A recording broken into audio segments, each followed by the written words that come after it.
Hello everybody and welcome to my channel. This time Jack is here. It's nice to have Jack on from time to time. Jack's a great guy. I like having him on, and so thank you, Jack, for being here. This time I want to talk about a program that was recently aired on Canadian television. It's called W5 on CTV, and I highly recommend that you Google it. And the program was called No Witnesses.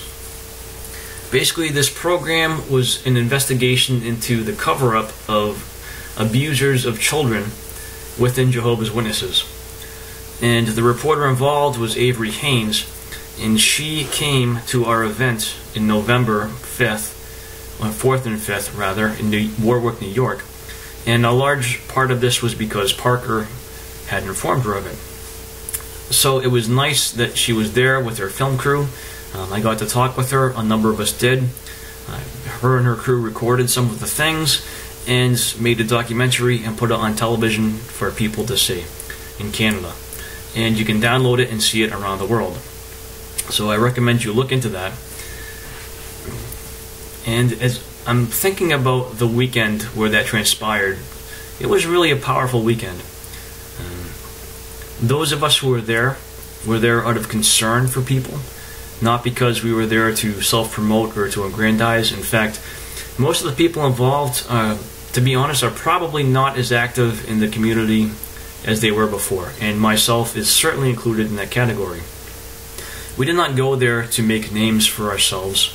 We went there to shine a light on a dark place. We went there to help victims. We went there to notify people so that we can perhaps stop others from getting victimized. And we went there to notify the governing body that we are not going to be silent, that they do not control us, and that we are not going to give them a simple pass for the destructive policies that ruin lives. They have responded in various different ways. We invited the governing body to come and talk with us, and we would have talked with them. We would have told them what our issues were, and we would have been open to a discussion with them. They, however, refused. And I'm going to say they refused because, all in all, the governing body is extremely cowardly. They are afraid of the truth, they run from it, and they hide it on a regular basis.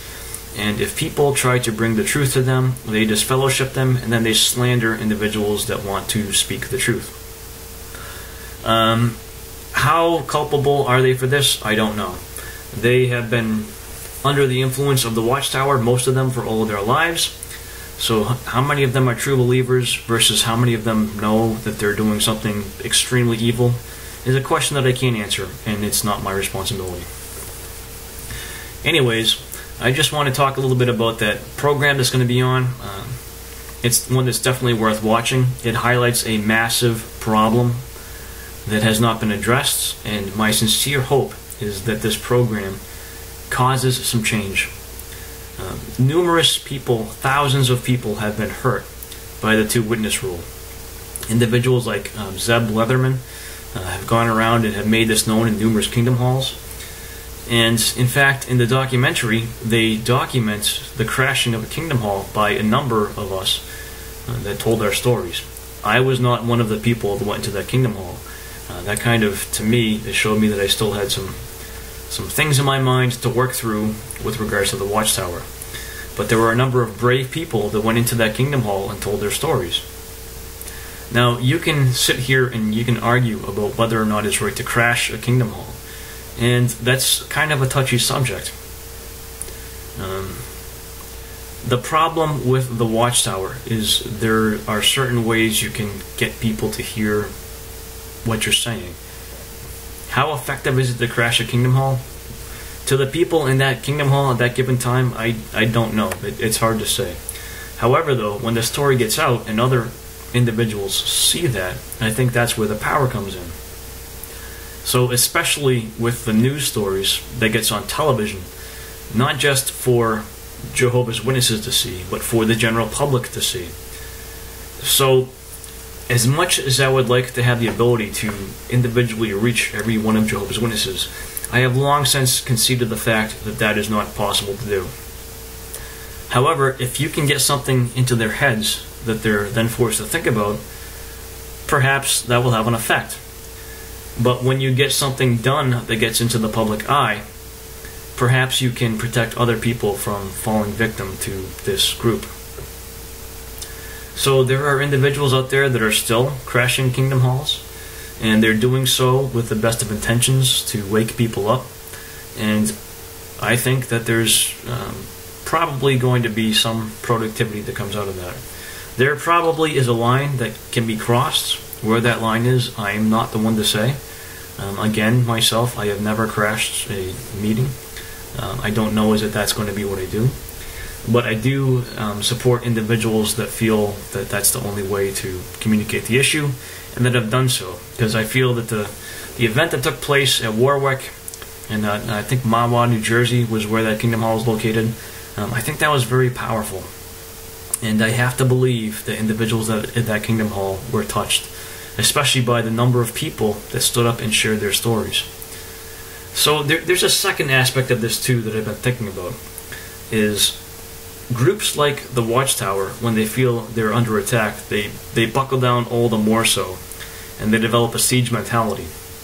And that mentality oftentimes serves to wake up individuals to realize that they are not in the religion they thought they were in. So I'm not sure what I think about this yet, but one good side effect of all these Kingdom Hall crashes might be that making the Watchtower become even more extreme could help wake more individuals up. I don't know. So I wrote another article for Alexandra James's blog spot, JW Victims, talking about the event a little bit. And my line of reasoning with the Watchtower and my activism against them is this. They only have to change a couple of policies, and I will totally stop everything I'm doing. I won't care anymore. I'll stop paying attention. What they have to stop, first of all, is stop invoking the two-witness rule when it comes to child sexual abuse. So when I was an elder, we had letters that told us that when you get any allegation of child sexual abuse, the first thing you do is you call the legal department of the branch. So the legal department of the branch is apprised of every single time there's any allegation at all of childhood sexual abuse in the organization. So they know. What that letter from the governing body, from the service department, from whoever should say is, anytime you hear any allegation at all of childhood sexual abuse, report it to the police. Let the police investigate it.